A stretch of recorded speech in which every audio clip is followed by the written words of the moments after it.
But what I want to really share with you is my favorite dua in the Qur'an. And I think it's a very relevant dua for pretty much all of us here in the audience. And to set the stage for this dua, I'm sure some of you have heard me talk about this dua before, but I personally don't care. I'm going to repeat it because فَذَكِّرْ إِنَّ فَعَتِ الذِّكْرَى, reminder has benefit. So I hope to benefit myself and all of you with this reminder. There's a powerful expression in the Qur'an. It's captured in 2 words. Those 2 words are قُرَّةَ أَعْيُن, the coolness of the eyes. A simple translation will yield coolness of the eyes. And it's mentioned in a number of occasions. It's also found in a hadith of the Messenger sallallahu alaihi wasallam. Okay.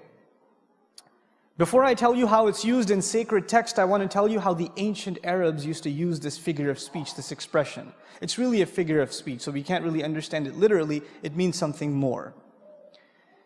In the Arab idiom, there were 2 expressions. Without getting too technical with you guys, there's the eyes becoming cool and the eyes becoming warm. That's the first thing I'd like you to know. The Arabs had 2 figures of speech, the eyes becoming cool and the eyes becoming warm. When somebody is shedding tears of sorrow, they're suffering the worst kind of fate. They are in deep depression and sadness and calamity. Then when you would look at them, the Arab would say at least, his eyes have become warm. One of the worst curses, you can curse upon someone in the Arabic language, in ancient Arabic, أَثْخَنَ اللَّهُ عَيْنَهُ, may Allah make his eyes warm. Means may he suffer the worst kinds of sorrows in his life. The exact opposite is what? The eyes becoming cool. For your sorrows, for your sadness, for your pains to be removed completely, and for you to feel peace and tranquility and joy like nothing else. And I'll give you a simple example of coolness and warmth of the eyes before I continue. Imagine you're at the airport, right? And there are 2 pairs, there's a pair of a mother and a son, and another mother and another son. But this mother is saying farewell to her son. He's flying off somewhere. And the other mother is greeting her son, who flew in from somewhere. And both of the mothers are crying. But one of them, their eyes is cool, and the others, the eyes are warm. One is shedding tears of joy. She sees her son after many years. She's crying too, but these are eyes becoming cool. The other's letting go of her son. These are what? The eyes becoming warm. You understand the difference? Right? Now, another, a few pieces of context before I go further. The poet in Arabia says, the eyes of my tribe will remain warm.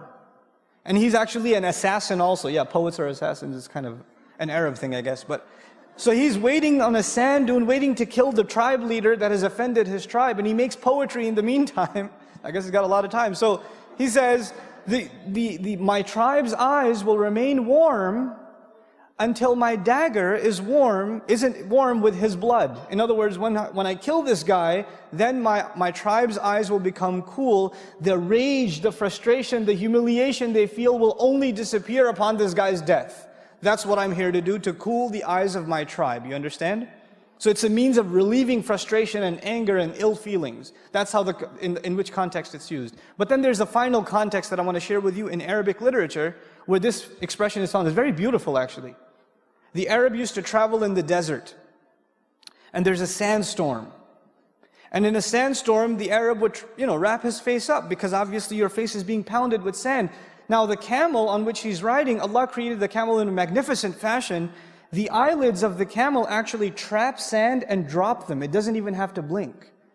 It's got a screen in front of its eyes that captures sand and drops it. We don't have that, that screen system in our eyes, but the camel does. But now the rider, he can't afford to cover his eyes, can he? Because if he covers his eyes, what's the problem? He doesn't know where he's going. So he has to keep his eyes exposed. And so finally he finds a cave. He finds some refuge. And he says, interestingly, my eyes have finally become what? Cool. In other words, in literature we find the precedent of the eyes becoming cool equated with finding refuge from a storm. Finding refuge from a storm. Now I've set the stage for you for what this expression stands for, but I still haven't told you my favorite dua, though I recited it in the beginning. This is at the conclusion of the 25th surah of the Qur'an. Allah Azza wa Jal says, Rabbana, He tells us to say, وَالَّذِينَ يَقُولُونَ, those who say, رَبَّنَا هَبْ لَنَا مِنْ أَزْوَاجِنَا وَذُرِّيَّاتِنَا قُرَّةَ أَعْيُنٍ وَجْعَلْنَا لِلْمُتَّقِينَ إِمَامًا. Our Master, our Lord, gift us, grant us. In Qur'an we find atina, give us, a'tina, to give a grand gift, but gift us an unexpected gift, a beautiful gift. Hab lana, this is a gift you're asking Allah to give you.